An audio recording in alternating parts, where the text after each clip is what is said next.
I have nothing to do.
Amiga, estou cheinha de trabalho. E tu? Eu vou estar um dia santo. Só tenho de reunir com a quinta. Ah, e com o catering, o fotógrafo, o videógrafo, os músicos, a florista, a pousada, a celebrante, a designer, o animador, os padrinhos, a maquilhadora, a cabeleireira, a decoradora, os noivos, claro. Depois, como é que está a vir? E como é que vais conseguir fazer isso tudo? Então, eu pode, com a Vodafone Business. Isso pode tudo. Descubra as soluções smart de colaboração e torna a sua experiência mais produtiva. Very can. Vodafone Business.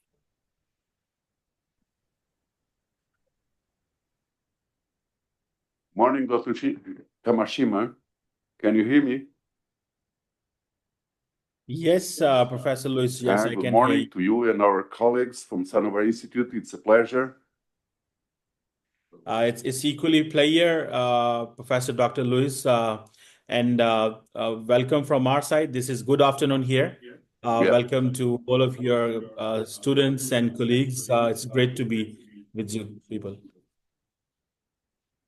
Well, it is in your hands, Dr. Kamashima. So okay, maybe you should start. I please ask you to stop our conference 10 minutes before 11 in our time, 10 minutes before 15 your time. Okay, sure. So just let me start by informing that I have with me in this panel Ambassador Aizaz Ahmad Chaudhry. He is, former Foreign Secretary of Pakistan, and he is the chairman of the Sanober Institute. He was ambassador to the United States of America as well, and had a 37-year-long career in Foreign Service of Pakistan. He has written many books, and he has spoken at global platforms as well. I have with me from the Pakistani side, the former Vice Chief of Naval Staff, Admiral Khan Hasham bin Siddiq. He has served in several key command and staff appointments during his career in Pakistan Navy. He belongs to the surface warfare arm of Navy and has commanded ships, squadrons, and the Pakistan Navy fleet. He is also distinction of commanding the Combined Task Force 150 and in Bahrain. And he has a long career. He is a former Vice Chief of Naval Staff and also the former Pakistan's ambassador to Saudi Arabia, and he speaks extensively at global platforms. Our next speaker, she will be joining us shortly, Ambassador Naghmana Hashmi. She's a retired diplomat with over 37 years of experience in Pakistan's foreign service, and she has been ambassador to China, European Union, Belgium, Luxembourg, and Ireland, and she is an avid speaker, has been speaking around the world at many conferences. We also have with us from Portugal, Lisbon, Professor Dr. Luis Tomé. He's a full professor at the Autonomous University of Lisbon, where he is the director of the International Relations Department and of its research unit. And professor, he has been visiting professor at the universities in Brazil, Europe, Turkey, US, and China.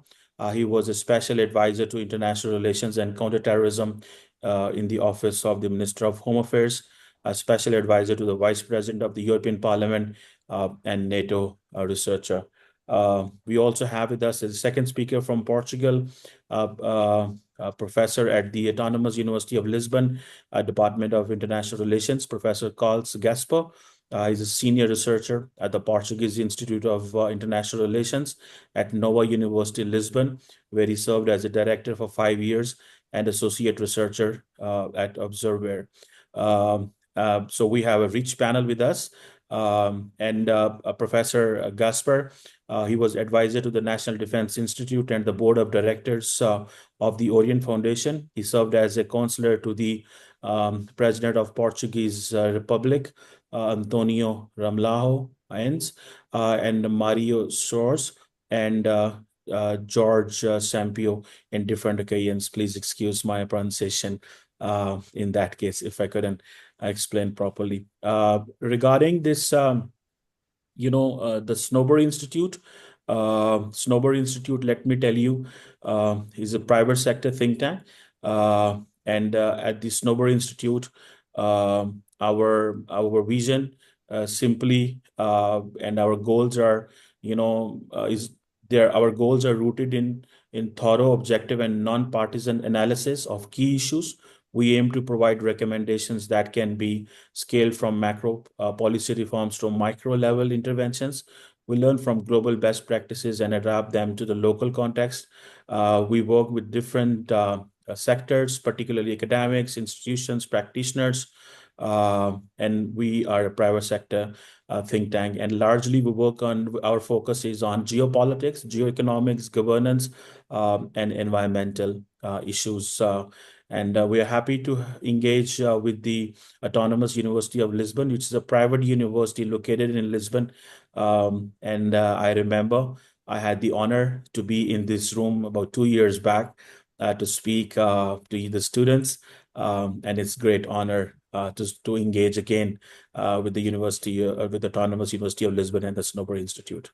Now, if I can request Ambassador in the list of the speakers, as we have with us, I would request Ambassador Aizaz Ahmad Chaudhry, to whom I have introduced already, former Foreign Secretary of Pakistan and the Chairman, Sanober Institute.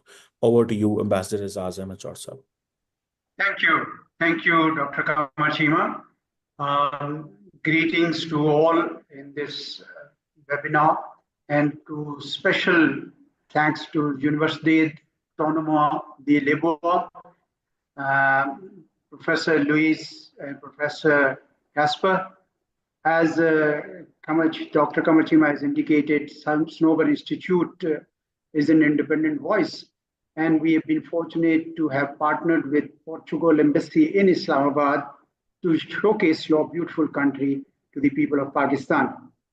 Greetings to my two other colleagues who are also joining this particular webinar.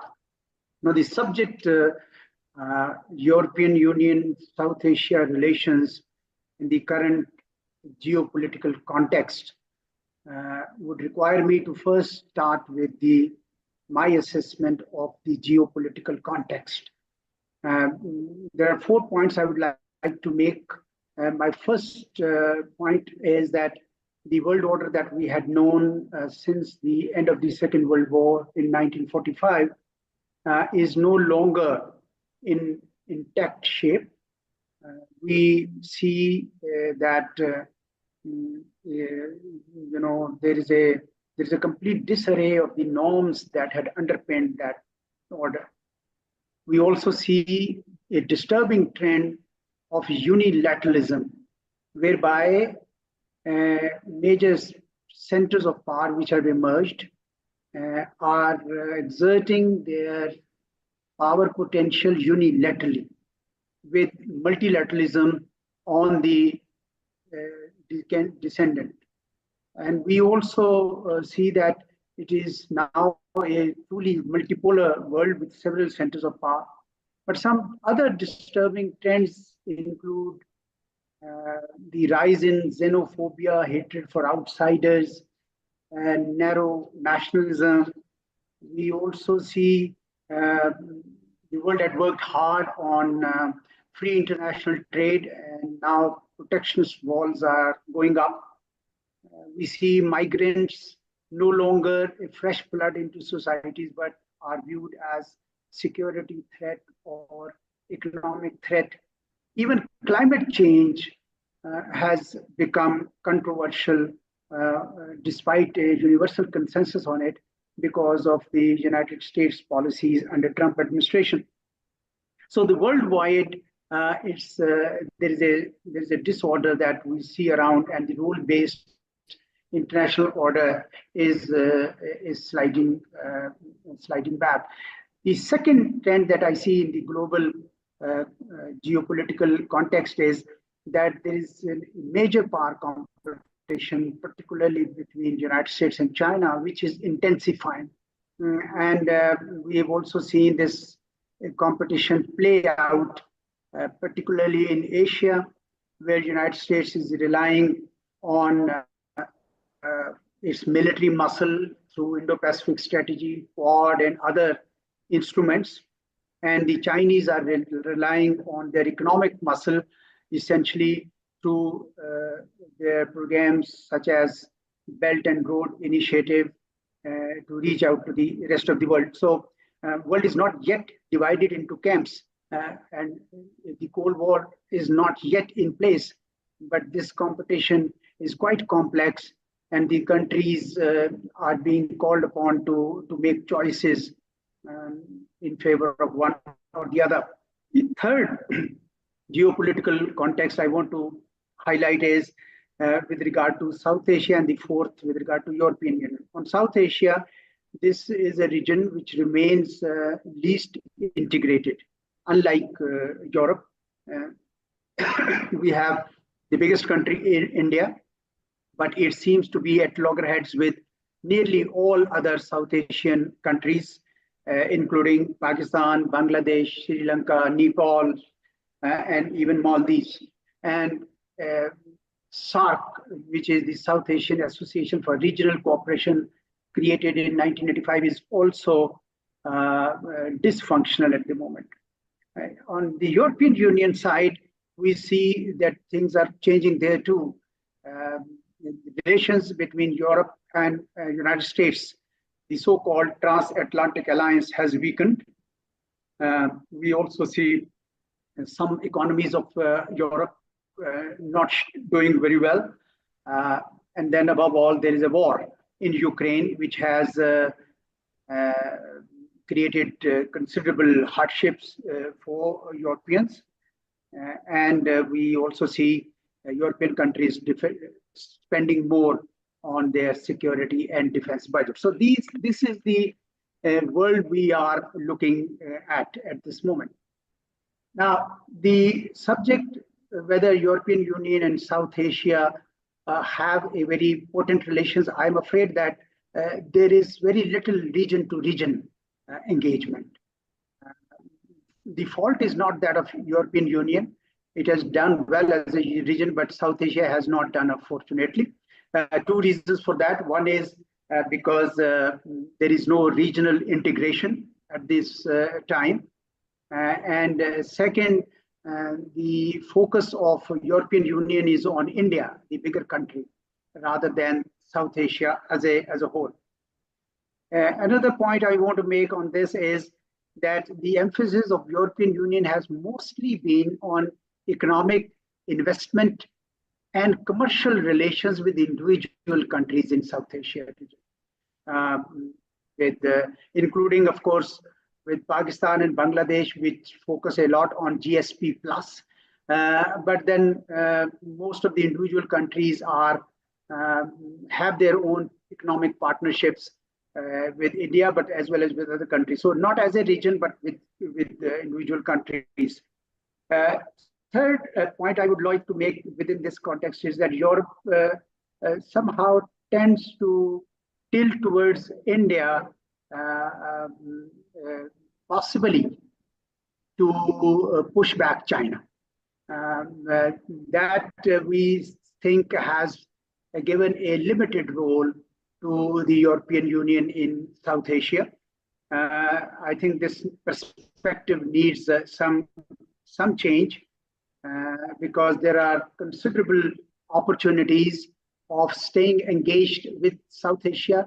Other countries, initiatives such as China-Pakistan Economic Corridor and Chinese growing interest in other countries, and the Europeans themselves also want to stay engaged probably with China. So that I would feel is something that the Europeans might wish to consider, that besides India, they might wish to increase their political engagement with other European countries, other South Asian countries. Politically, I would say that Europe's role has been traditionally limited in South Asia, except for UK, which had, of course, colonial links here. And we believe that to give you an example, in the recent India-Pakistan crisis, while there were several countries which were trying to play a role to mediate somehow, including particularly United States, Saudi Arabia, Turkey, even Iran. But European Union as a whole and individually was not really there playing much role. So I believe that politically also they need to be a little bit more active with South Asia and contribute to making this region also learn from some of the highlights that European Union has achieved.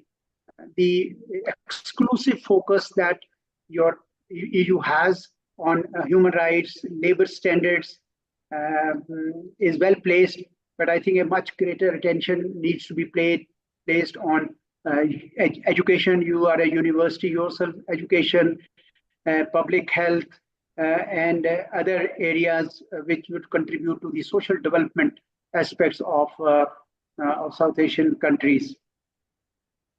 Finally, a word or two about Pakistan's relations with Portugal.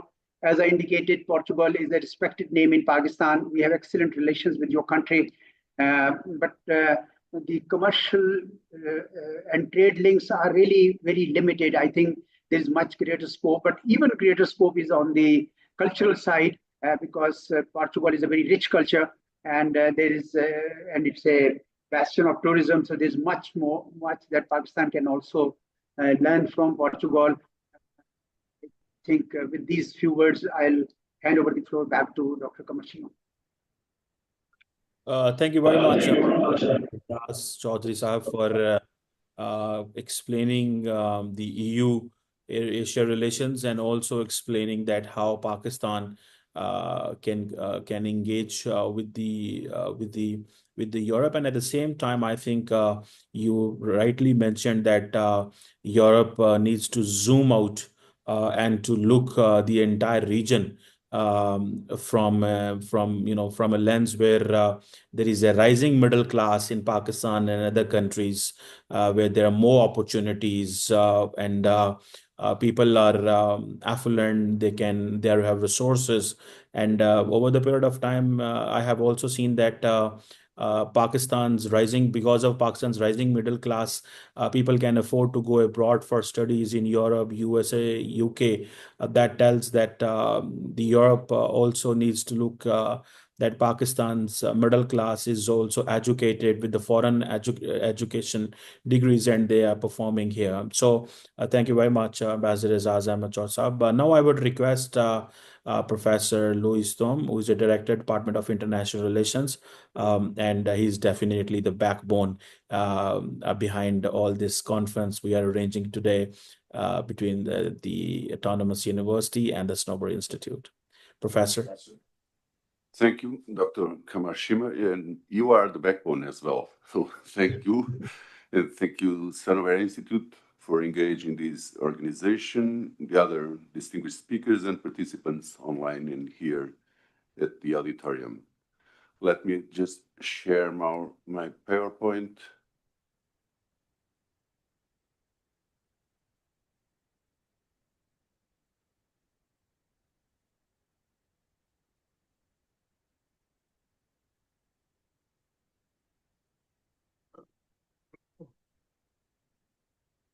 Yeah. The European Union's relations with South Asia are a key component of its broader strategy for Asia Indo-Pacific region, which has become a geopolitical priority due to its strategic, economic, and security significance. South Asia, particularly India, lies at the heart of the Indo-Pacific corridor, serving as a bridge between the Middle East, Southeast Asia, and East Africa. The EU views its connectivity with South Asia as critical to ensuring resilient supply chains, maritime security, and open sea lanes, especially through key shock points like the Indian Ocean and Strait of Hormuz. South Asia is part of the EU's efforts to diversify trade and investment relationships in Asia and Indo-Pacific, as also the EU's sustainable development and labor rights agenda. The EU leverages its relationships in South Asia to promote climate action, democratic governance, and human rights, values at the core of its foreign policy and Indo-Pacific strategy. South Asian countries are recipients of EU development cooperation aimed at achieving the UN Sustainable Development Goals. The EU is expanding maritime security collaboration in the Indian Ocean through joint exercises with South Asian navies, notably India, as well as the information sharing platforms like the Information Fusion Center Indian Ocean region. Projects like nation security cooperation in and with Asia and critical maritime routes in the Indian Ocean include South Asian nations in efforts to promote maritime domain awareness and cyber resilience. India is the EU's primary strategic partner in South Asia, with cooperation spanning trade, climate, security, and digital technologies. India is also central to EU efforts to counterbalance China's influence in the region while promoting a free, open, and rules-based order. The EU supports regional cooperation through platforms like South Asian Association for Regional Cooperation and seeks to complement other regional initiatives such as the Bay of Bengal Initiative, BIMSTEC, linking South and Southeast Asia. Engagement with South Asia supports the EU's vision for an inclusive and rules-based Asia-Indo-Pacific, resisting unilateral actions and promoting stability in fragile areas. So South Asia serves as both a strategic gateway and a critical partner in the EU's Indo-Pacific strategy. But the EU's relationship with each of the South Asian countries is, however, highly diverse, as can easily be observed in areas such as trade and security. India is the only South Asian country at the top 10 of the largest trading partners of the EU. Bangladesh ranks in the 40s, and Pakistan ranks as the 50th largest trading partner of the EU. Other South Asian countries generally rank lower in the EU's trade partner list. But the EU as a bloc is a significant trading partner for the South Asian region, especially with India and Pakistan. The EU is India's largest trading partner, the second largest destination of Indian exports, and it is also one of the largest foreign investors in India. Ongoing negotiations for a free trade agreement with India are part of a broader EU's Indo-Pacific economic outreach. The EU is Pakistan's second largest trading partner, the primary destination for Pakistani exports. However, the EU is a smaller trade partner for some South Asian countries, such as Bhutan or Afghanistan. And these rankings reflect the EU's significant but varied trading relations within South Asia, with India being the most prominent trading partner in the region. Also, in terms of security, the EU has been actively enhancing its security cooperation with South Asian countries, particularly with India, Bangladesh, and Pakistan. The EU and India have held multiple maritime security dialogues, focusing on countering illicit maritime activities, protecting critical infrastructure, and enhancing maritime domain awareness. Joint naval exercises have been conducted between the Indian Navy and the EU Naval Force, notably in the Gulf of Aden. The EU has proposed placing a liaison officer at India's Information Fusion Center, Indian Ocean Region, to bolster information sharing and maritime security cooperation. India and the EU are exploring a comprehensive security and defense partnership, including India's potential participation in the EU's multinational defense projects. A security of information agreement is under negotiation to facilitate classified information sharing between the two parties. Under the Enhancing Security Cooperation in and with Asia project, the EU and India collaborate on cybersecurity, counterterrorism, and crisis management. Discussions are ongoing to expand cooperation into space security, reflecting mutual interests in emerging security domains. France, representing EU interests, has signed agreements with Bangladesh to provide satellite technology and facilitate infrastructure development loans. Both countries have expressed intentions to elevate their partnership to a strategic level with a focus on maritime domain awareness and non-traditional security issues. While specific recent initiatives are less documented, the EU and Pakistan have historically engaged in dialogues focusing on counterterrorism, border management, and regional stability. The EU supports Pakistan through various programs aimed at enhancing law enforcement capabilities and promoting good governance practices. And of course, there are several multilateral initiatives, such as the EU's Enhancing Security Cooperation in and with Asia project, serving as a platform for collaboration with South Asian countries on cybersecurity, counterterrorism, maritime security, and the Critical Maritime Routes in the Indian Ocean initiative, aiming to improve maritime domain awareness and information sharing among countries in the Indo-Pacific region, including South Asia. These collaborations underscore the EU's commitment to strengthening security and defense ties with South Asian nations, addressing shared challenges, and promoting regional stability. The European Union's relations with South Asia countries are significantly influenced by its broader strategic relations with global powers such as the United States, China, and Russia. The relationships of India, Pakistan, and Afghanistan with Russia have complex historical and strategic roots, and these ties significantly influence how these South Asian countries engage with the EU.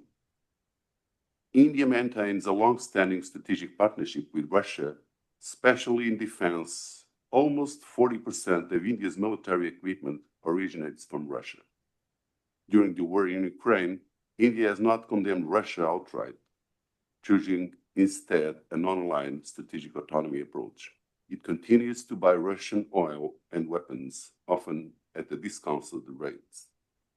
The EU, especially after Russia's invasion of Ukraine, expects global partners to align with its sanctions regime and condemnation of Russian aggression. India's neutrality creates strategic friction with the EU. But however, the EU values India as a counterweight to China, and it's therefore reluctant to let differences over Russia derail broader cooperation in trade, technology, climate, and security. This creates a pragmatic but cautious partnership where the EU increasingly engages India in areas not directly tied to Russia.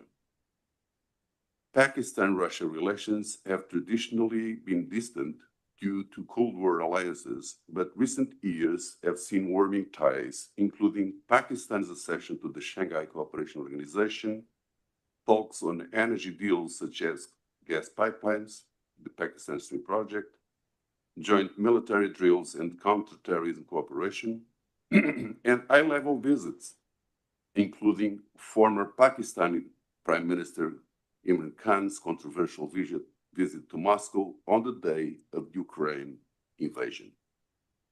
The EU views Pakistan's tilt toward Russia with caution, but not alarm. However, closer Pakistan-Russia ties could weaken Western leverage over time, especially if Islamabad starts relying more on Russian energy or arms. And in Afghanistan, post-2021, Russia has maintained open channels with the Taliban, even hosting delegations and providing humanitarian aid.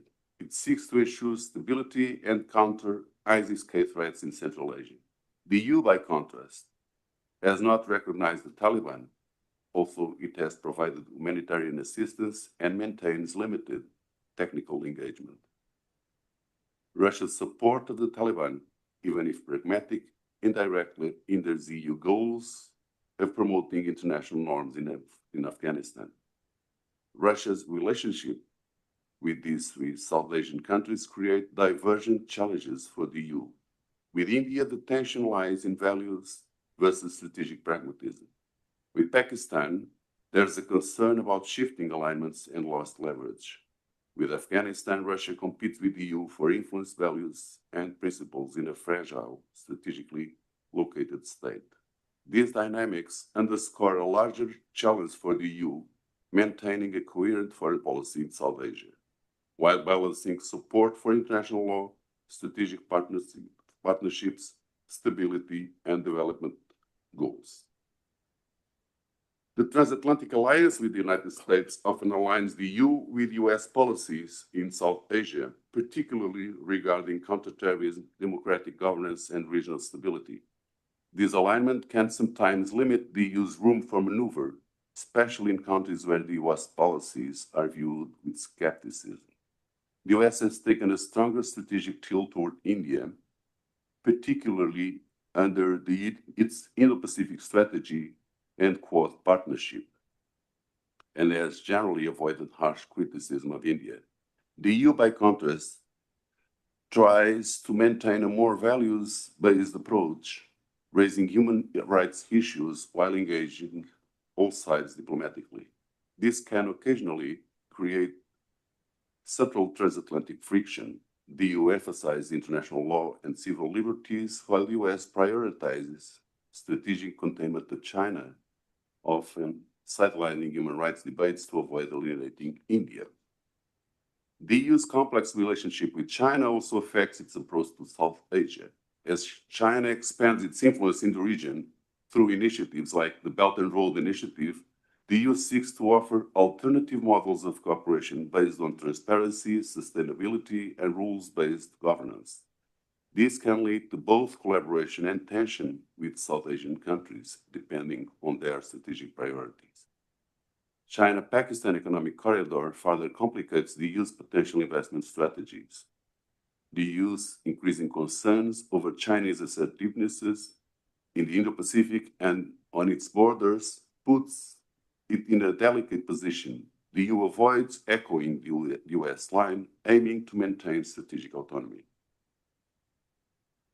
My fourth point is related with the Kashmir dispute. It complicates the EU's bilateral ties with both India and Pakistan, and adds complexity to its strategic positioning toward China. China supports Pakistan's position on Kashmir and has its own territorial claims in Ladakh and Aksai Chin, making the issue even more geopolitically complex. While the EU strives to maintain neutrality and uphold human rights, it also has to prioritize stability, trade, and long-term strategic interests.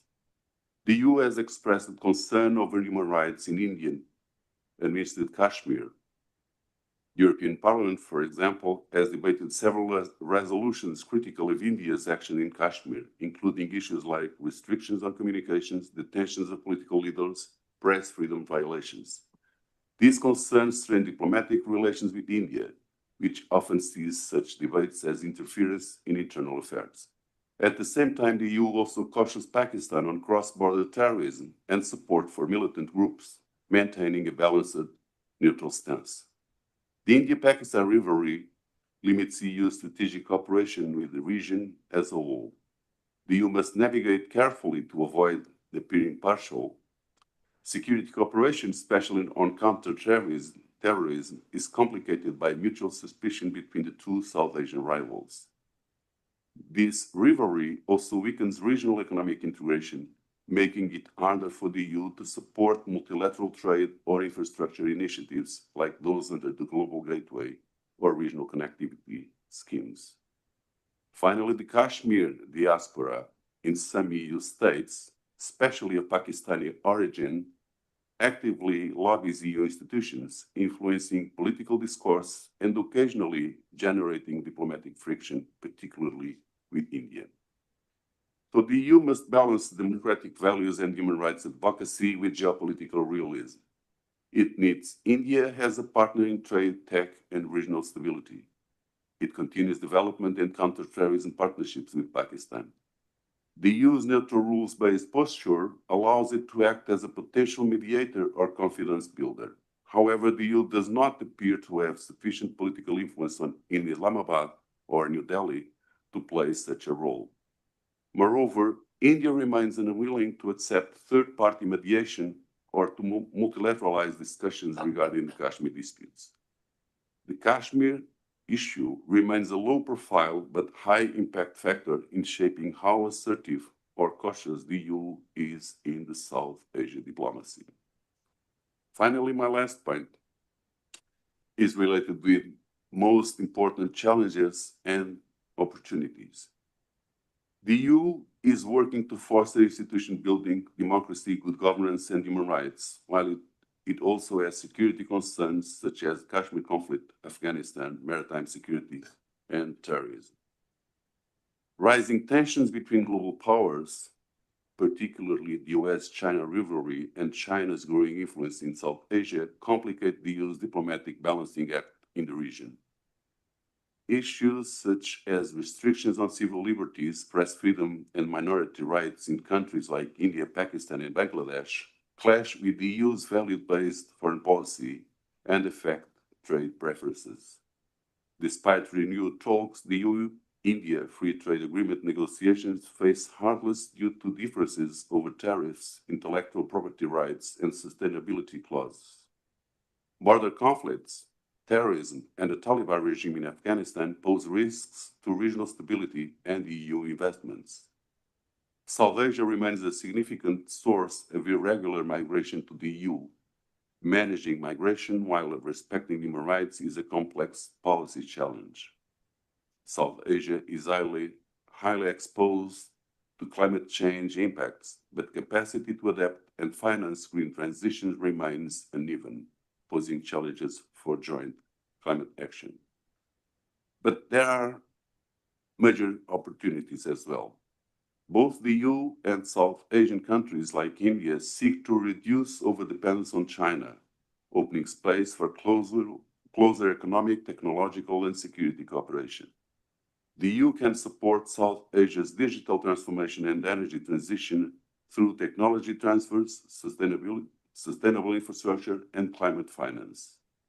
Ensuring open sea lanes and rules-based order in the Indo-Pacific aligns with both the EU and India's strategic goals, offering scope for naval cooperation and joint exercises. South Asia's young, tech-savvy population offers a vibrant market and talent pool for EU industries, particularly in IT, clean tech, and research. Projects enhancing regional connectivity align with EU goals for sustainable development and market access. And South Asia and the EU can collaborate in forums like the United Nations, WTO, and G20 on global issues such as climate change, health security, and digital regulation. In sum, the EU's relationship with South Asia is characterized by cooperation in trade, regional stability, sustainable development, human rights, and cultural exchanges. The EU sees South Asia as a key region for economic growth, strategic partnerships, and global influence. And again, South Asia serves as both a strategic gateway and a critical partner in the EU's Asia-Indo-Pacific strategy. Thank you.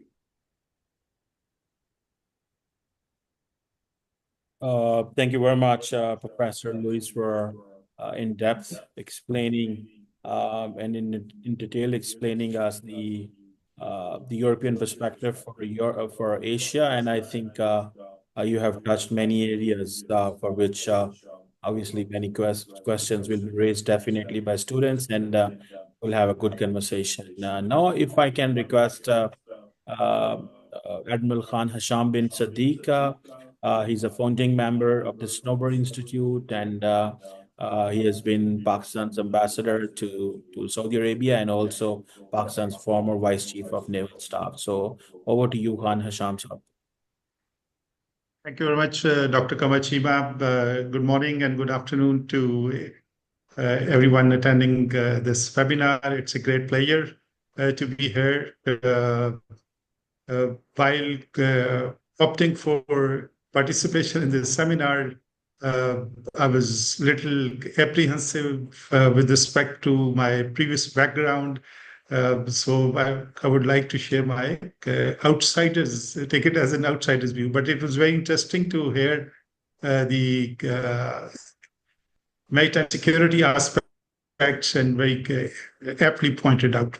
So let me begin by quoting from Robert Kaplan, who said that the global center of gravity has immeasurably shifted from Eurasia to Indo-Pacific, where the arena for conflict and competition is inherently maritime. So therefore, the focus on maritime security and maritime cooperation is understandable. That's where the future destiny of the world, as indeed of this region, will be decided. A couple of points I would like to add, and in fact echo some of the thoughts expressed by Ambassador Aizaz Chaudhry with respect to the overall global geostrategic environment that prevails in terms of a multipolar world. For my own comfort, I think the political influence that EU as one of the strategic poles of the world, particularly in context of South Asia, could have been a little more than what it has been so far. Secondly, 2-3 other trends or drivers that are driving the global geopolitical agenda are obviously the onset of disruptive technologies and the ensuing impact on political and economic and social landscape of the world in foreseeable future of about next 10 years or so, where there will be a major disruption, especially as AI establishes its stranglehold over the global affairs. The other I wish to point out is the aspect of Islamophobia, unfortunately, in some of the countries within the European Union, which rings an alarm bell not only in Pakistan but also across the Muslim world. So therefore, that is another consideration.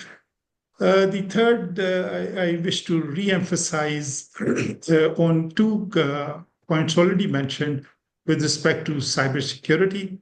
The threat of networks, global networks through cyber attacks emanating from maybe from friendly countries or from even from the enemies and so on and so forth. And the last is perhaps I would like to re-emphasize the impact of climate change that Pakistan is suffering despite contributing less than 0.5% of greenhouse gases emission to the global, in the overall global context. So this is one area where the need for urgent intervention and urgent support from global community to Pakistan is hugely important.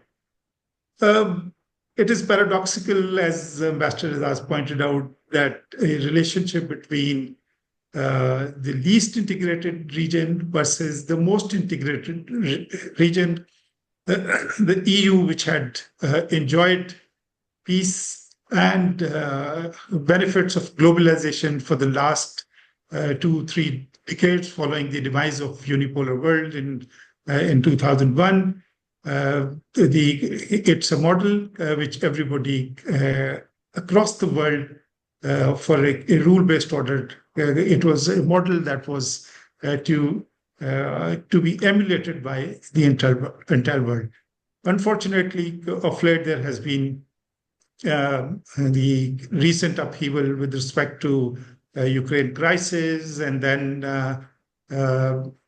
remilitarization of some of the European countries at the behest of the Donald Trump's administration, where the US president would like European Union to spend at least 5% of their GDP in supporting NATO's military campaign. So therefore, as obvious from the Professor Louis Tom narrative as well, I think both EU and the West and the US sees the South Asian region through the prism of Indo-Pacific strategy, largely with a view to contain the ever-growing influence of China, whether that is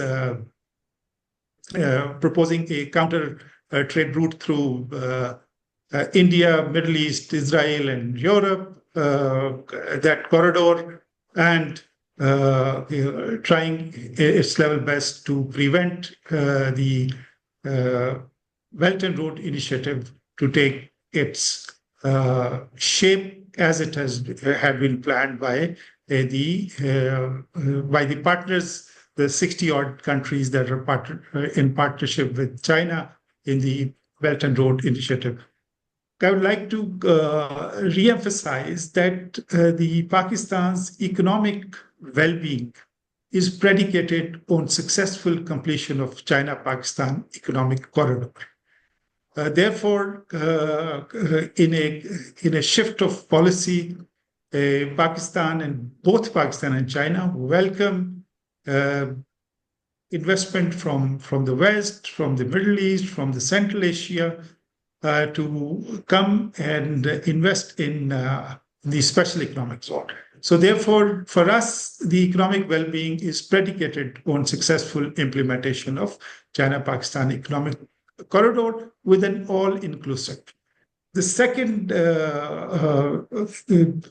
strategic compulsion for Pakistan is to integrate with the region of Middle East and Central Asia, having more or less given up on a fascist regime on our eastern borders. which happens to be a strategic partner with the West in a number of frameworks of Quad and so many other frameworks. So therefore, for us, integration of South Asia, Afghanistan, Pakistan, and Middle East, the current situation vis-a-vis Iran notwithstanding, is the way to peace and stability in this region.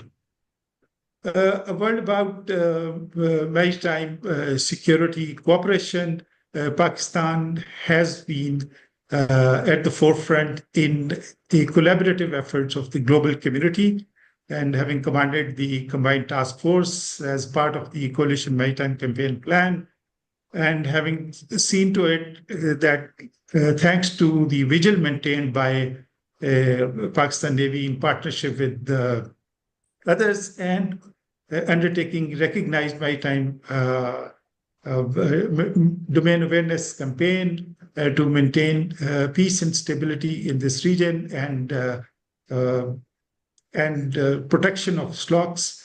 Thankfully, there has been no terrorist incident, and by and large, there has never been a disruption in the global trade.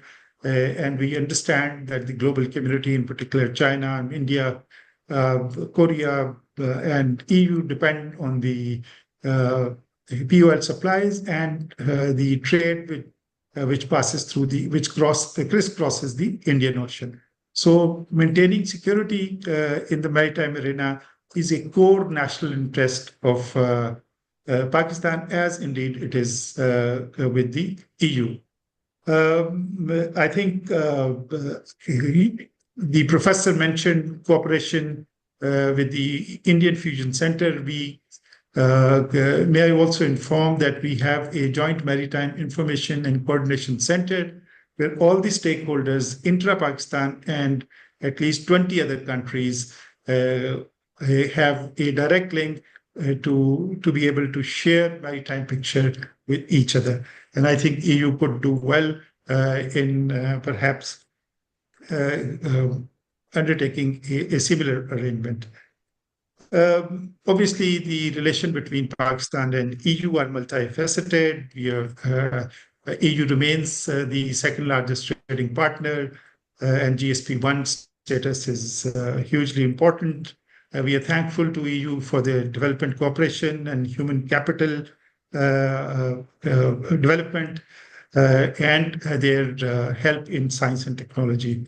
I feel there is a possibility of increasing political and security cooperation, but on the security cooperation, I would like to mention for the past a decade or so, the access to military technology, which was available to Pakistan, with Pakistan having imported a number of platforms and technology from Sweden, from France, from Germany, and so on and so forth. But since 2015, perhaps at the behest of the regional hegemon India and a shift in policy, the military technologies access to much needed for our defensive purposes has been denied for the last 10 years at least. So I think in order to have a robust security cooperation, such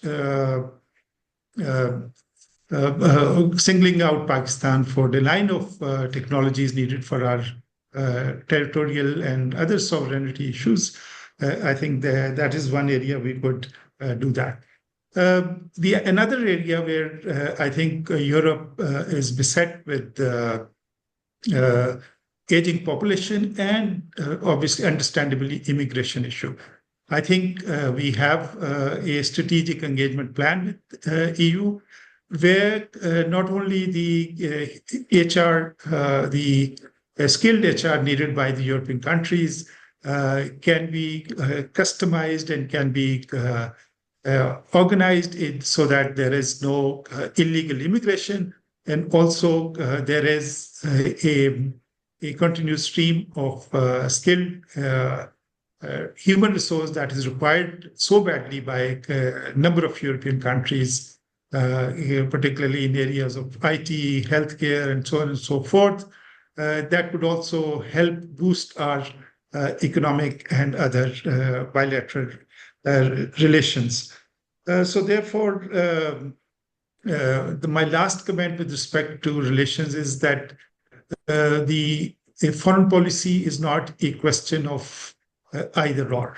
While India can still benefit from Russian hardware and equipment, Pakistan's occasional foray with enhancing cooperation with Russia do not quite go well with our Western partners. So therefore, we would, as Pakistan, as a key member of South Asia, we would like to maintain a balanced relationship with all the poles of the world, all our strategic partners, so that the world can be a peaceful and a stable place, and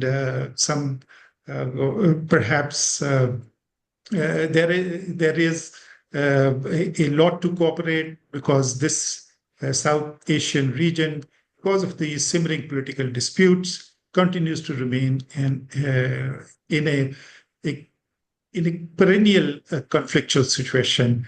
And I think with the EU, with their influence that they can exercise on a number of countries, most notably on India, I think the key issue of Kashmir, if it gets resolved, I think the over 2 billion people of South Asia can breathe a sigh of relief and propel more than 50% of people below the poverty line to a more prosperous future as a region and within the countries. So I thank you all for patient listening.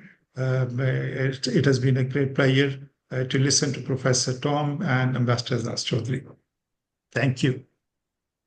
Thank you, Admiral Khan Hasham, explaining us from the maritime lens and also explaining from the global strategic lens, and also sharing that how Pakistan wants to be viewed in Europe as well. And so we have a next speaker with us. We have just 2 speakers left. So after that, we will definitely have question answer session. So we have Professor Carlos Gaspar. He's a professor at the university and the Department of International Relations. So Professor Carlos, floor is yours, please.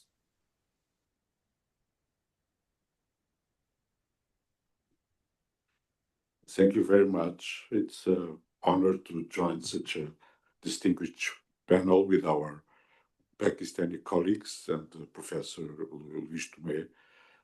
I want to thank especially the words of Ambassador Chaudhry about the relations between Portugal and Pakistan.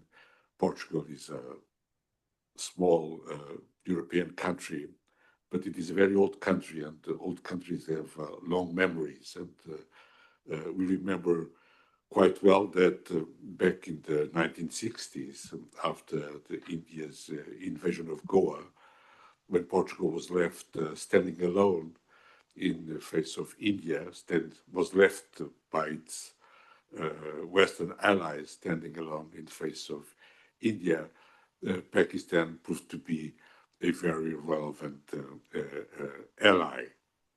And I think that spirit is still very much present on the bilateral relations between Portugal and Pakistan. As Ambassador Chaudhry said at the beginning of his presentation, the post-war order is no longer with us. And the main trend in international relations is a trend towards a new division of the international system in 2 camps. Some even speak about new Cold War or a Cold War 2.0. And this has been, in a sense, accelerated by the Russian invasion of the Ukraine back in 2022. And of course, by the consolidation of the Russia-China alliance in the last few years, and also in the shift in the United States foreign policy priorities, especially since the last presidential election. And these changes, of course, are at the origin of relevant changes in the relations between Europe and South Asia. I would like to mention 3 points in my presentation. Firstly, European elites and decision makers recognize the increasing strategic interdependence between the Atlantic and the Indo-Pacific communities. Since 2022, Japan, South Korea, Taiwan, Australia, and Singapore have joined the European Union and the United States in imposing sanctions on Russia after the invasion of the Ukraine. In the framework of an enlarged G7, Japan, South Korea, and Australia have played an important role in establishing the common strategies of the collective West, not only vis-à-vis Russia, but also vis-à-vis China. China and Russia being, of course, perceived to be close allies at this juncture. European solidarity with Ukraine resistance against Russia's invasion is presented as a struggle for democracy against imperialism, and it has changed European positions towards Taiwan. Taiwan is now increasingly recognized as a democracy whose independence is threatened by an imperialist autocracy. Japan, South Korea, and Australia are members of the contact group for the defense of the Ukraine meeting at Ramstein. Also, the presence of North Korean troops on the front lines of the Russian-Ukraine war stresses the strategic interdependence between the conflicts in the western and the eastern extremes of Greater Eurasia and enhance the solidarity between the democratic communities in the Atlantic and in the Pacific. And this, of course, goes a long way to confirm the tendency towards a division in 2 camps, which was stressed by Ambassador Chaudhry. Secondly, the evolution of US foreign policies and the latent transatlantic crisis make for a greater awareness of the growing importance of relations between European and Asian intermediate powers or middle powers, concentrating on protecting their interests in the context of the competition between the 2 major international powers, the United States and China. France, Germany, and of course Great Britain increasingly value relations with Asian intermediate powers, including Japan, South Korea, Australia, and India. In the case of India, it is necessary to mention the strategic relevance of the India-Middle East-Europe corridor, which has been alluded to by Admiral Khan. And as he said, the IMEC is mainly designed to counter the expansion of Greater Eurasia and China's Belt and Road Initiative. The new proposed axis linking India, the Middle East, and Europe is an attempt to neutralize China's regional penetration in the Persian Gulf and to counter the strategic convergence between China, Russia, and Iran. The IMEC project should build up a connectivity network linking the Indian Ocean, the Persian Gulf, the Red Sea, and the Mediterranean. France, Germany, and Italy and also Greece are very much committed to the IMEC initiative, which includes, of course, the European Union. In different settings, Great Britain, but also France and Italy, are present in the Red Sea fighting against the Houthis in order to protect freedom of navigation in a crucial maritime line of communication connecting Europe and Asia. Sadly, France and Germany both approved official documents on their respective Indo-Pacific strategies, which recognize the decisive importance of relations between Europe and Asia. The European Union Indo-Pacific strategy adopted in 2021 also recognizes the relevance of this new dimension in European foreign policies. France and Germany are very much the leading European powers defining EU relations towards India, South Asia, and the Indian Ocean. Both countries have rather different relations with India, as does Great Britain. But in each and every case, India seems to be at the core of relations with South Asia and the Indian Ocean, where both France and Great Britain still retain overseas possessions. The relation between France and India is especially close. Both France and India are strong proponents of a doctrine of strategic autonomy, and their bilateral relations focus on the security and defense dimensions.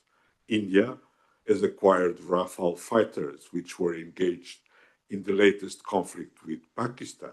Apparently, France and India have an agreement granting access of their ships to their respective naval facilities, including the French naval base at Djibouti and eventually also the French facilities in the United Arab Emirates.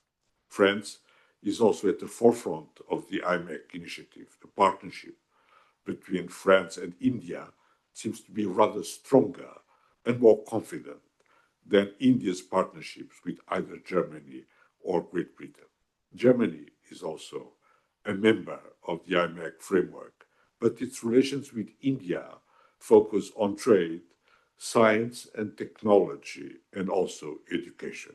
There are over 450 cooperation programs between German and Indian universities, and 50,000 Indian university students in Germany, the largest group of foreign students in Germany. They also focused bilateral relations between Germany and India, also focus on recruiting professional cadres as immigrants to Germany, and on concluding the negotiations on the EU-India free trade agreement, which were relaunched in 2022. The European Union and India have also created a bilateral trade and technology council. And as you know, the only other one trade and technology council of the European Union is that which was established between the European Union and the United States. This stresses the centrality of India in foreign relations of the EU in what concerns the construction of a separate technological sphere in the competition with China and Russia. I'm going to conclude.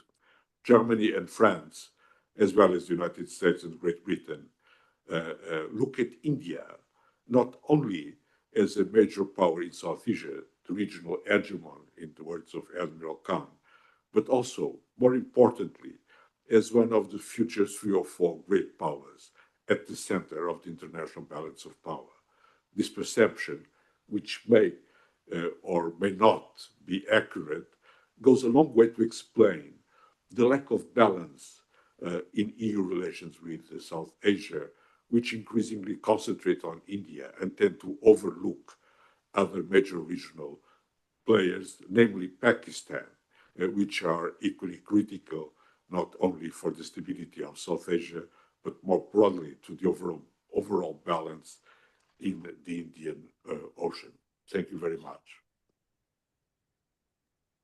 Thank you very much, Professor Carlos Gaspar, for your insightful comments. Now I move towards the final speaker of this seminar and conference, that is Ambassador Naghmana Hashmi Sahiba.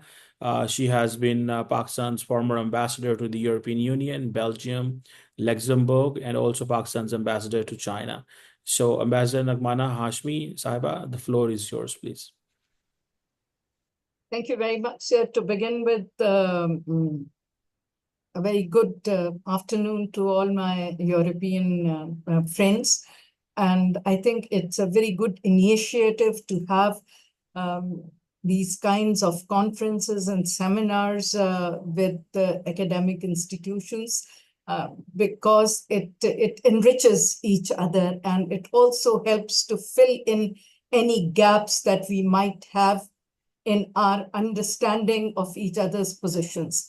So I am delighted to be a part of this, and I have very patiently heard all the speakers. And I must say that I may agree with some of the points presented, and frankly speaking, I really do not agree with a number of points that have been put on the table by different speakers. So if I have the liberty, because we are in an academic space, to be candid, I would really appreciate that. Now, as far as I am concerned, I started my career with France, and I've had 5 postings in Europe, along with having the privilege of being the longest serving ambassador of Pakistan to the European Union. So I have, I've followed the European Union. I have studied in the European Union. My children have gone to academic institutions there. And a major part of my career was spent in the European, which means that my understanding of Europe and our relationship with the EU particularly is based on what I have seen. So to begin with, I think what should be a very strong relation of the EU with South Asia has actually turned into a very strong relationship of the EU with India to the exclusion of everybody else.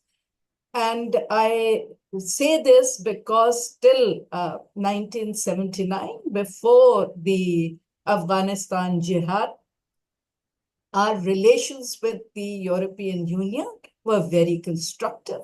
We had investors from there, we had transfer of technology, and because Europe and Pakistan, let us say, have civilizational contacts. We are both civilizational areas, and a lot of our, our thinking, our, philosophical orientations, our trade has been exchanges with Europe.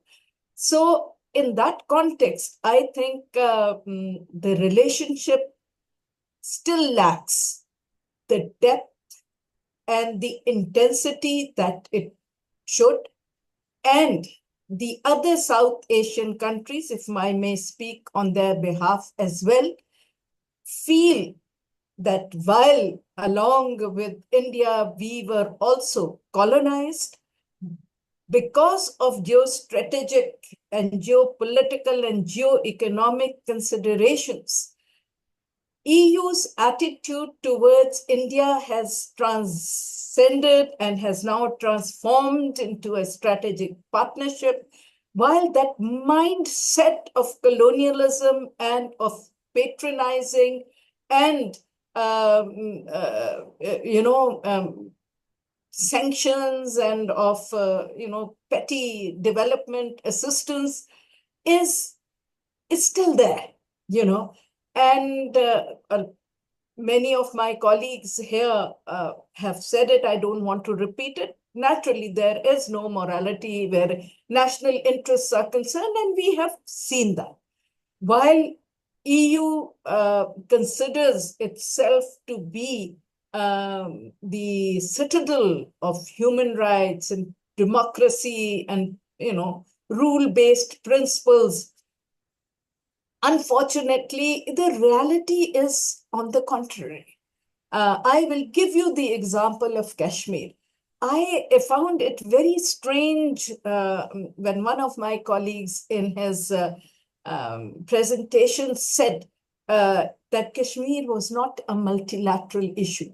Excuse me, there were 9 co-sponsors to the resolutions on Jammu and Kashmir in the UN Security Council.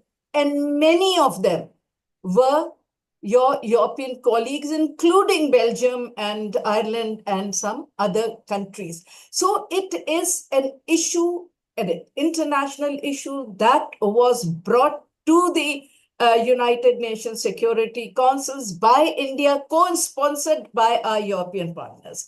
And it still is on the agenda. To say that it's not an international issue, I think is not historically or presently correct. As far as human rights are concerned, yes, every development assistance, however little, that is given to, I will only restrain myself to South Asian countries other than India, is absolutely conditional, including the GSP plus, to the 27 human rights conventions, international conventions that we have also signed, and we are proud that we are following those conventions. And the people of Pakistan question, the people of Bangladesh question, the people of Sri Lanka and Bhutan and Maldives question the basis on which this selective morality and principle of upholding human rights is undertaken by the European Union. What is happening in Jammu and Kashmir, almost the genocide that is happening there, we see India, the EU still pumping armament and aid and investments and everything in India. And there's not a word about what is happening in Jammu and Kashmir. There is not a word of any, caution or anything about what Mr. Modi has turned India into, a fascist state where not only the human rights of the Muslims, the Christians, the Sikhs are being blatantly violated, but also of their own lower caste Hindus. So let us not really, I don't even want to go into this debate of rule-based, systems and democracy. These are all cliches which are used when it is beneficial to the larger geoeconomic, geostrategic considerations of the bigger powers. As far as Europe is concerned, I think I actually totally, absolutely, after being in Europe most of my career, totally support what de Gaulle said when he took France out of NATO. He said, of what significance is a country if it doles out its defense and foreign policy to a bigger country and an organization whose decisions are dependent on the will of the largest country, which is the US. So as far as the foreign policy of Europe is concerned, I think it's absolutely and totally subservient to the will of the United States. So when Macron, got up and said, standing in China's capital, Beijing, that Europe needs to have more strategic independence, I think he is echoing what General de Gaulle said. So how Europe can, interact judiciously, on its own as a sovereign bloc of very important political bloc and economic bloc is very hard to comprehend, because it has already doled out its foreign policy and defense to the US and NATO.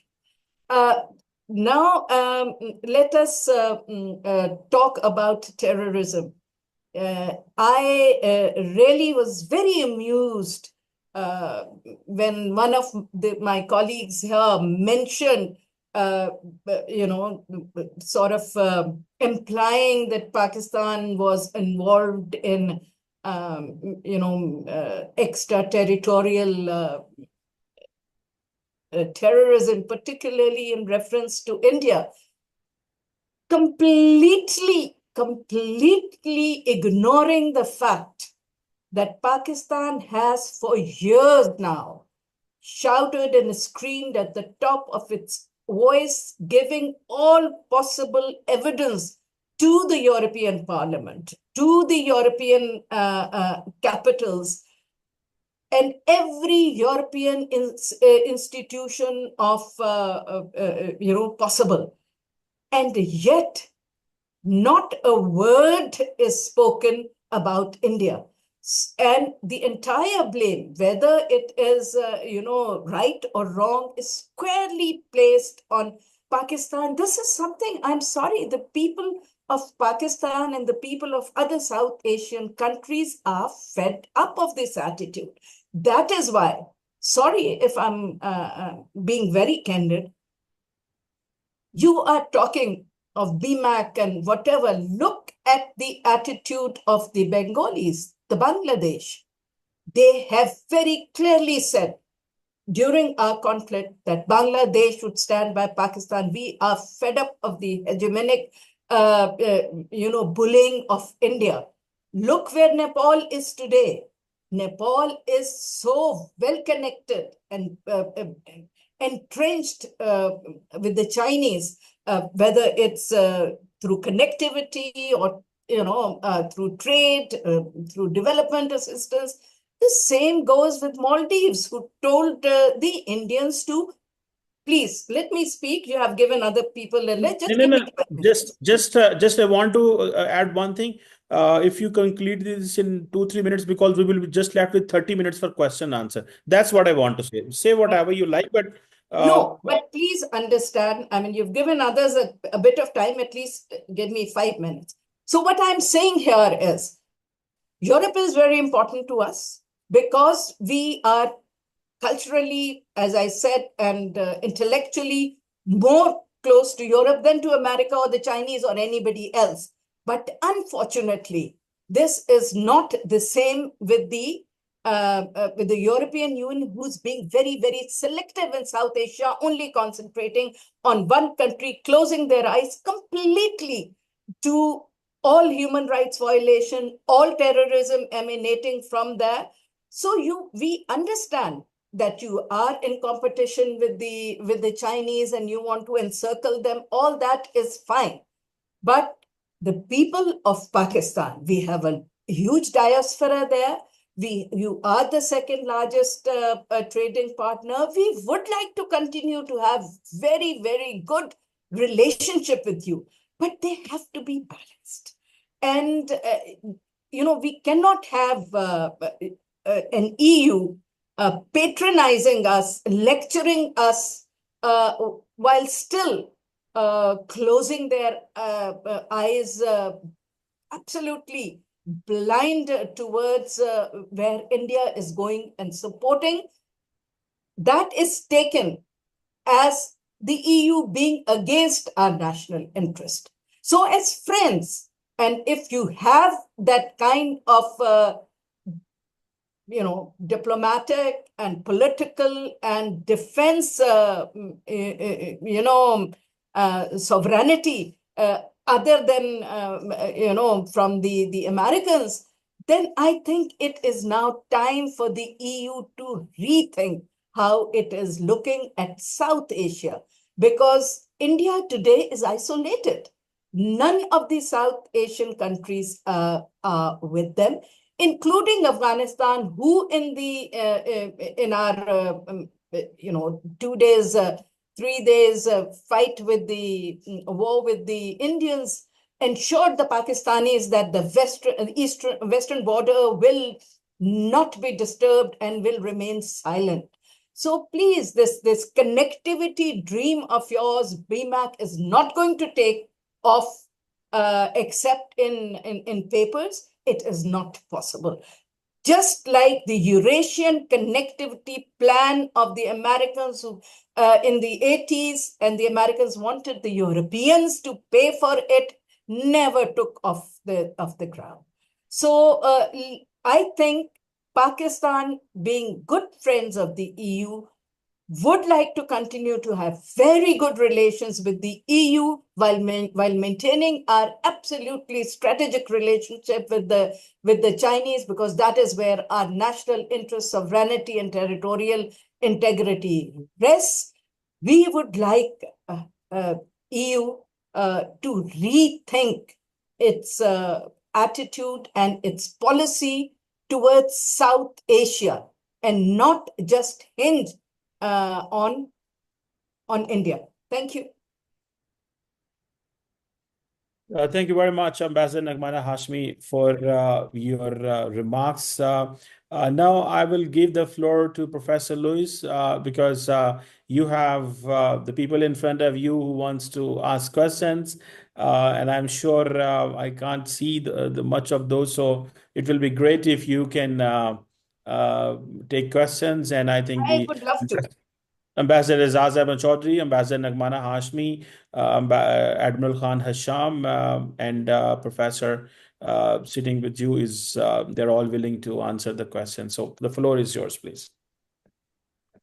Thank you, Dr. Kamashima. I give the floor to our students and participants here for those who want to make questions, or of course online. But let me just say, I understand and agree with most of what the Ambassador Naghmana Hashmi just said. But of course, the Ambassador knows quite well that the European Union is an identified political object. So when we are mentioning the European Union, you need to differentiate not only the member states, but also the institutions. And the European Parliament is approving a lot of resolutions criticizing India on human rights issues, including on Kashmir. So, of course, we are talking about the European Union, but what the European Parliament is thinking and doing is not the same thing what the European Commission is doing. And of course, the European Council and most of the member states are thinking in another way. But I agree completely with you that sometimes there is a selective morality, and sometimes we are too much focused on India. But at the same time, we are not looking only to human rights or democracy or good governance. We are also looking, for instance, terrorism problems. And we need to recognize that Pakistan is having a lot of issues with terrorism. There are also a lot of accusations of official or unofficial authorities in Pakistan supporting some extremist and terrorist groups. So, in our perspective, we are neutral on the Kashmir issue. The European Union is a pro-multilateralization of the discussion of Kashmir. But much more than Pakistan, India is against mediation, the third-party mediation, is against multilateralizing the discussions. And unfortunately, we, as the whole European Union, don't have enough leverage, power, influence, both in Pakistan and India, to be able to mediate. Ambassador, please. I see your hand. Go ahead. Can I just respond? Yeah, of course. Look, that is where political sagacity and, European Union is the largest political gathering the largest political bloc. So I find it very amusing to say that India does not want, third-party intervention or multilateralism. Excuse me, European Union, three of the European Union members are in the security. Two of the European Union members are members of the Security Council as well. You have to get up and tell India it is a multilateral issue. It Just is one, France. on the agenda. You cannot say we are neutral to it, because then you are defying a multilateral system. It is not possible. As far as third-party mediation is concerned, India itself has gone and asked Mr. Trump now for ceasefire and have accepted the mediation which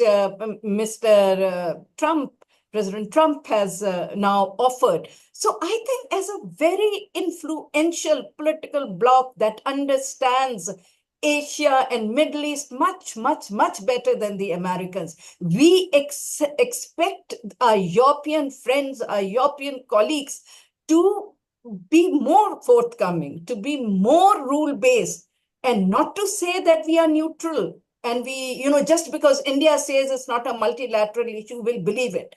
I think that really doesn't speak of the political and strategic and economic strength that European Union has, particularly in Asia. Thank you. Thank you. Just a correction. There is only one EU member at the Now, but UK UN was also a Security member. Council. They've just gone. UK They're is out. now wanting to come back. France speaks for itself in the UN Security Council. The European Union is not a member. But Yeah, I know you're not a member. I said two of your members. So can we take questions from students if there are any? So if you can broaden the discussion, please.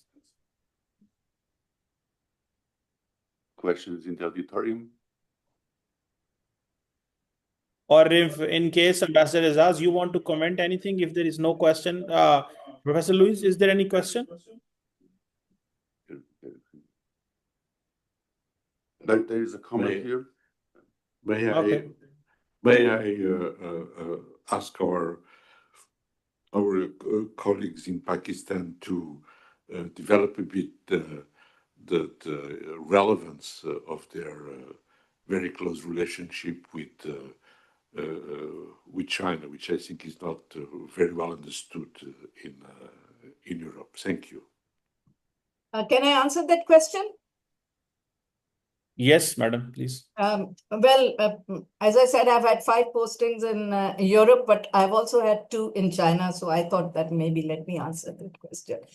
Let me put it this way.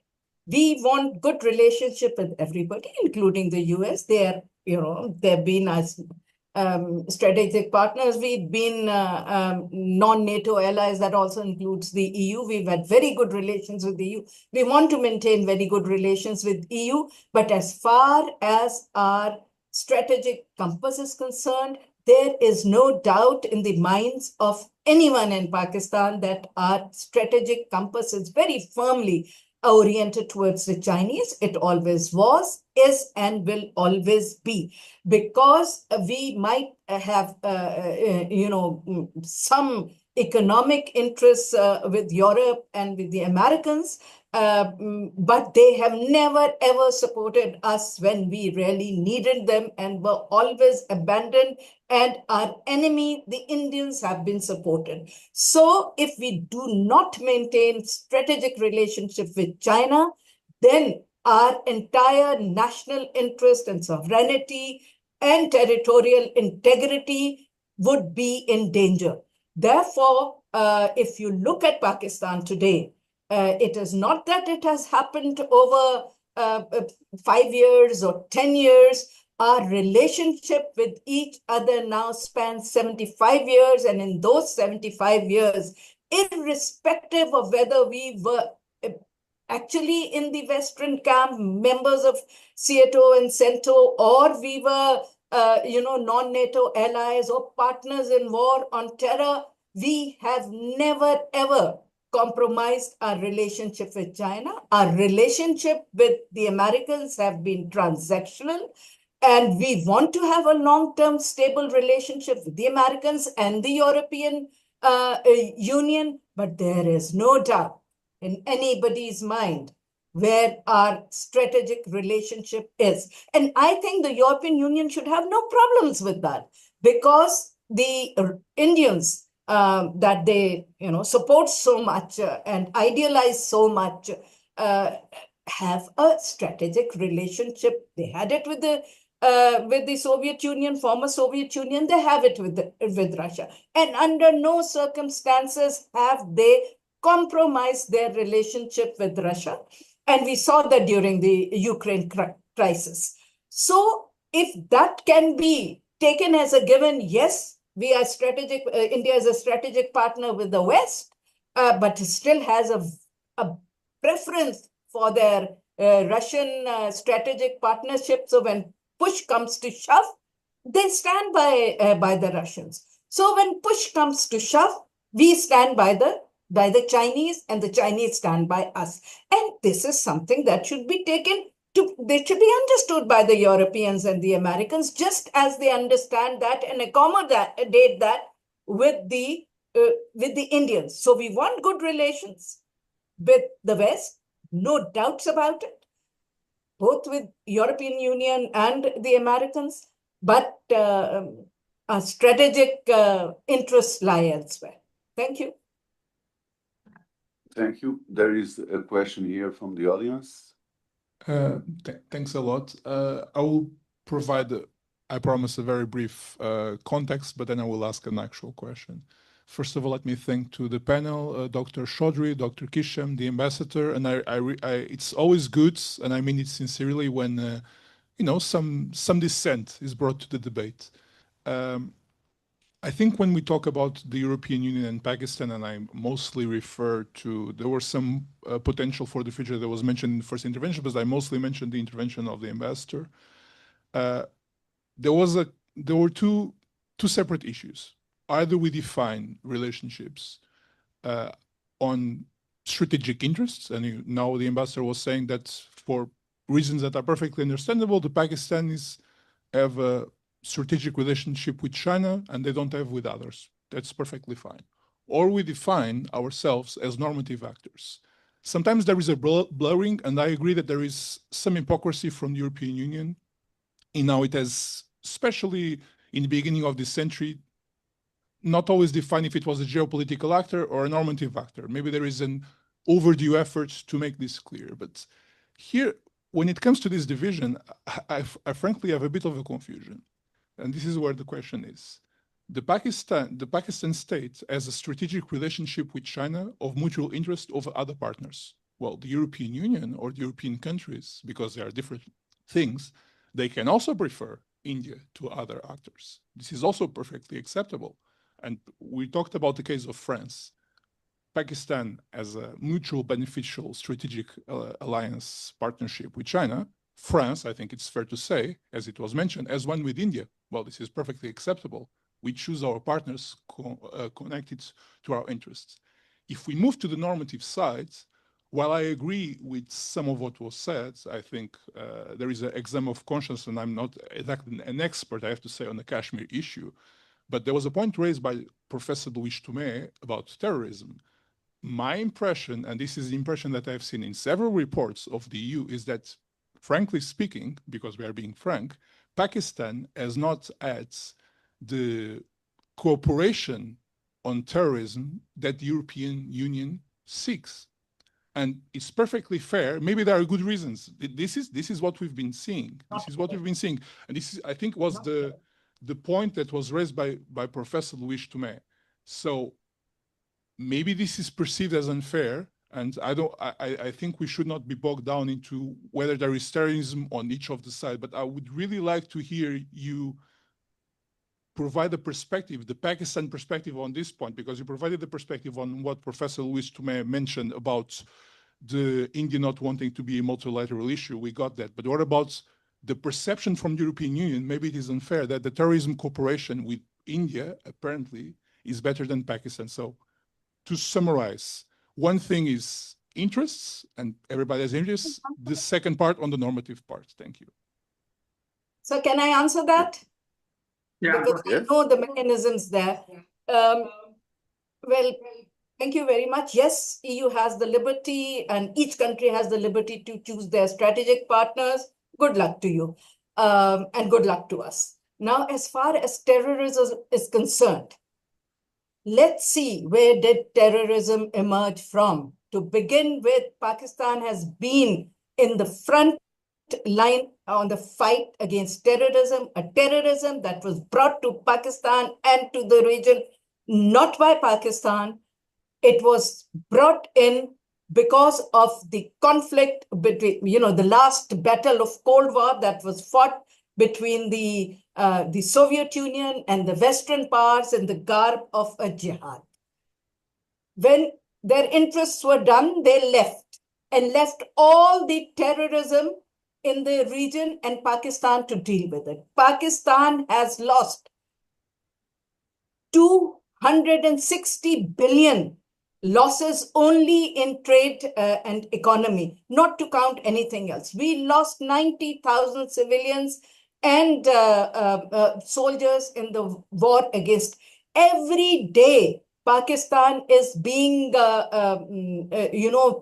subjected to terrorism, which is aided and abated by the Indians, both in Balochistan and through their proxies in Afghanistan, to which we have constantly been giving evidence, and nobody has. We have extremely good anti-terrorism cooperation with the Americans and the European Union. That is why we've been able to apprehend some of the top terrorists and handed them over to the Americans, and there's a lot of, we have a very strong mechanism of anti-terrorism cooperation and dialogue going on with the EU as well. Having said that, how can you say that India is cooperating? They've had so many false flag operations on Pakistan, and they have attacked, they've killed their own people and blamed Pakistan, and have always refused neutral investigations, third-party investigations, international investigations. So how can they be cooperative? Right now, on the Pahalgam thing, also Pakistan said, we have nothing to do with it, let's investigate. India does not want to come in investigations because they themselves are responsible. What cooperation? They went and killed Canadian citizens in Canada, sponsored by the Indian state. UK, same thing happened. America, they tried and the Americans busted their, plan. Australia had to declare 4 of their people, embassy people, as persona non grata, involved in planning terrorist activities. So where is the cooperation? Where is India cooperating? If India, you think, cooperates with you, please, we have asked everybody in the world, let us investigate the terrorist attacks that have happened in India and in Pakistan, and particularly the most recent. Please bring them to the table, and we'll see how much they cooperate with you. They have not cooperated. They are making you and your allies targets of state-sponsored terrorism. I think sooner or later, the world will have to wake up to this reality. Thank you. So, is there any question, or we can take comments if Ambassador Aizaz Hasham wants to share, or Professor, if you want to share any comment. Yeah, Khan Hasham wants to say something. Admiral. Please unmute yourself. The sound. Admiral Khan Hasham, please unmute yourself. Okay, thank you very much. I just want to give comments on the couple of issues which have been discussed. It is agreed that both EU, Pakistan, for that matter, India, any sovereign country in the world has a free choice to pursue its strategic interests the way it suits. So what my point is that there are, even within the context of EU, Pakistan, or EU South Asia relations, we need to dehyphenate EU relations with Pakistan and India. We need to dehyphenate the two countries. That's one. The other is that I had pointed out a number of areas which both EU and Pakistan have commonality of interests, and they can stand to cooperate, whether it is human development or a framework for skilled manpower export from Pakistan to address some of the critical issues, the climate change, and so on and so forth. So there are enough avenues where the geopolitical considerations between the two could be at variance, yet there are areas where we can cooperate. As far as counterterrorism is concerned, I'm sure everyone would appreciate that dealing with terrorism is a transnational crime. There are linkages externally with terrorist organizations, and they get support from various countries. So therefore, we have no choice, but it is a matter of compulsion that all elements or all parties who want peace and deal with terrorism must cooperate, and cooperate in terms of capacity building, in terms of information sharing, in terms of fighting the terror financial networks, and cooperating wherever possible. Pakistan, particularly in the maritime, I can speak for sure that under the UN Security Council Resolution 1373, the Coalition Maritime Campaign Plan have successfully dealt and cooperated with international communities to ensure that no terrorist incident takes place at sea. Similarly, we have cooperated with a number of European countries for the World Food Programme to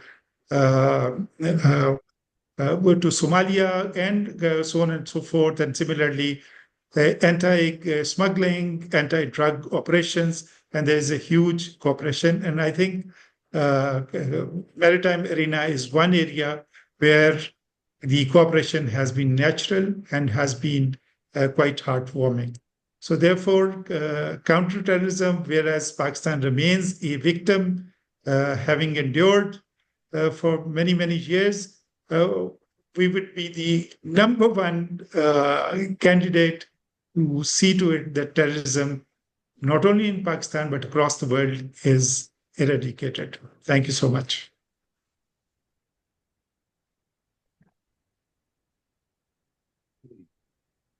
May I have, if there is no questions, I have one question to our Pakistan friends, and of course related with Ukraine, because we are mentioning human rights, good governance, but what Russia is doing in Ukraine is war crimes. Still, Pakistan wants to be neutral. My feeling is that territorial integrity of Pakistan is now much more threatened as many other countries in the world. So why Pakistan is keeping very good relations, business as usual, with Russia? Are you not being more threatened right now? And in the future, if Russia wins, I heard the words of the ambassador Naghmana Hashmi calling Ukraine crisis not war, not invasion. It is an aggression. It is a violation of the rules of the United Nations. So I think in a European perspective that if Pakistan follow a different approach on Ukraine war, on Russian aggression, maybe a lot of Europeans will stop stop seeing Pakistan as a puppet of China and differentiate Pakistan as a democracy that supports international law, that criticizes and sanctions the aggressors, and not put on the same basket the invaded and the aggressor. So, could you please? Can I just add one sentence? Yes. And after that, Ambassador Aizaz can, if you, Ambassador Yes, Aizaz, I just want to say two sentences. To begin with, I'm sorry, we are nobody's puppet. It's a mutual partnership that has lasted 75 years and will last another 750 years. So we are nobody's puppet. We are in no alliance like NATO where one superpower will make everybody else a puppet. So we're not puppets. Please don't call us puppets. Secondly, are the Kashmiri and Palestinian lives any cheaper than those of the Ukrainians? Each single life is important. Whether that blood is shed in Ukraine or it is shed in Palestine or in Gaza, where the entire European Union is supplying arms to kill children. So let us not even go in that domain, because that is very, very dangerous domain. So let us not call morality into question here, because as far as international law is concerned, we are not discussing that topic here. Otherwise, I think the West is quite out of sync and the wrong side of history and international law in Ukraine as well. And your European colleagues have very strong feelings about it too. And Europe is very deeply divided on this as well. So let's just leave it at that. And let's say once European Union starts to put all human life as equal weightage, then we'll talk of human rights. And then we'll talk of war crimes. I would love to see European Union come out and say Netanyahu is committing war crimes, and stop and put sanctions on them and stop facilitating them to kill innocent Palestinian, and stop facilitating India to kill innocent Kashmiris in Kashmir. Thank you. All right. If I could come in, moderator.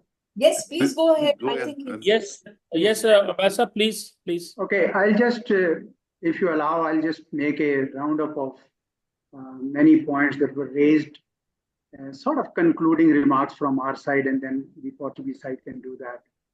I do understand that every country and every region follows its own national interests, and therefore it is a strategic autonomy that everybody exercises. So if European Union has stronger relationship with India, it makes sense for them.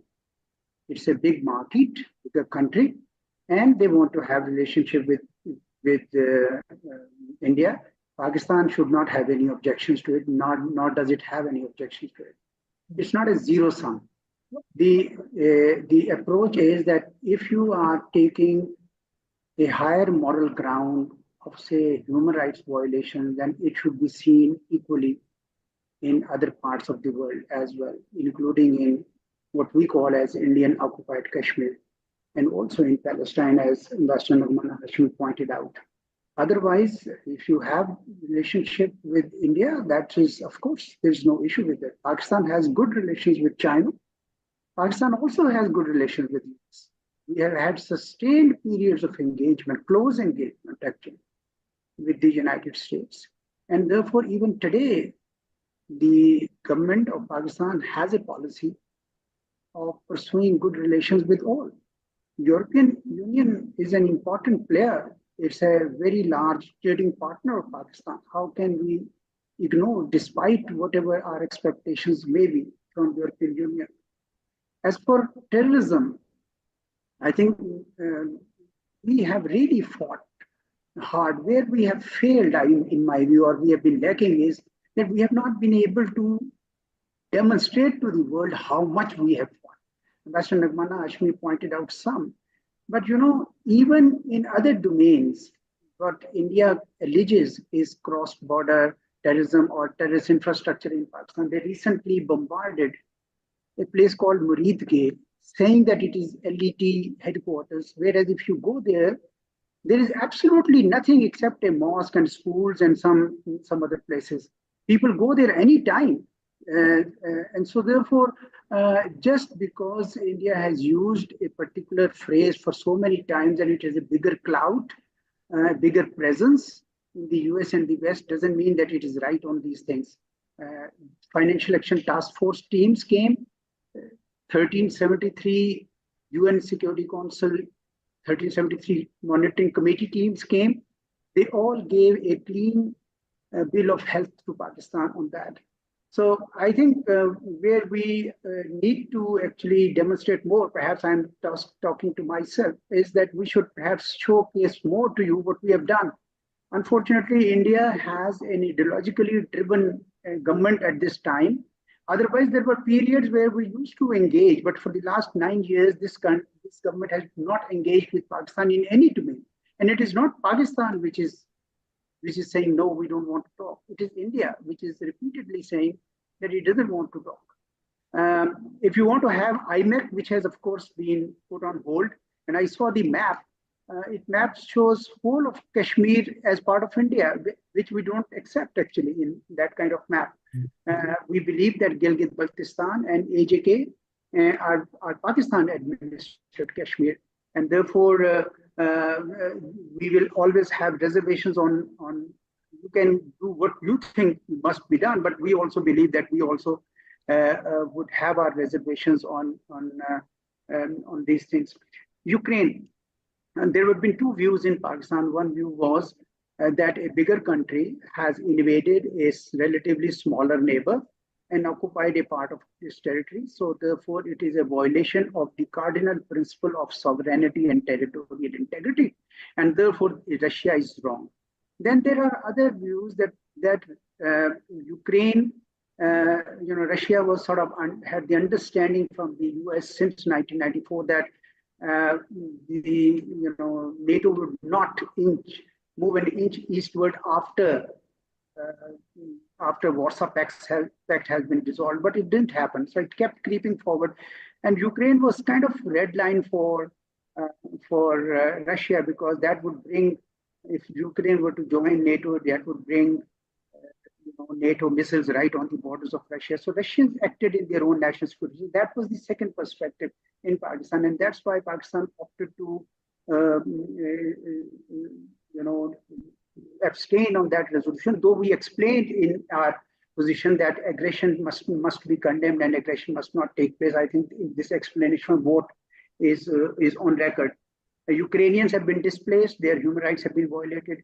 But that's what we are saying, that there should be no double standards. The same kind of standards should also be applied on Kashmir and on Palestine and wherever else. So normative framework has to be applied more uniformly. That all said, I believe we must not let all this fog us from what we can be done in positive arrangement. For example, European Union is the largest trading partner of Pakistan as a whole. And we have very solid positive relationship with most countries of Europe.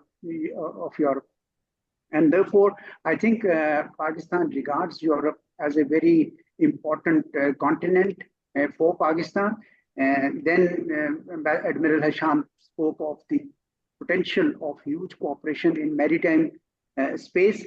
I would say that there are other areas also, such as education. I know that hundreds of thousands of Pakistani students are studying in various European universities now. Likewise, there are some other areas of cooperation which are not that well known. So it's not just a security driven. I saw the graph that you had prepared, in which Pakistan and Bangladesh was just shown as security driven partnership of our European Union. I think we need to broaden that lens, because there is so much else that can be brought on the table. On the whole, we believe our relationship with Europe is very, very important.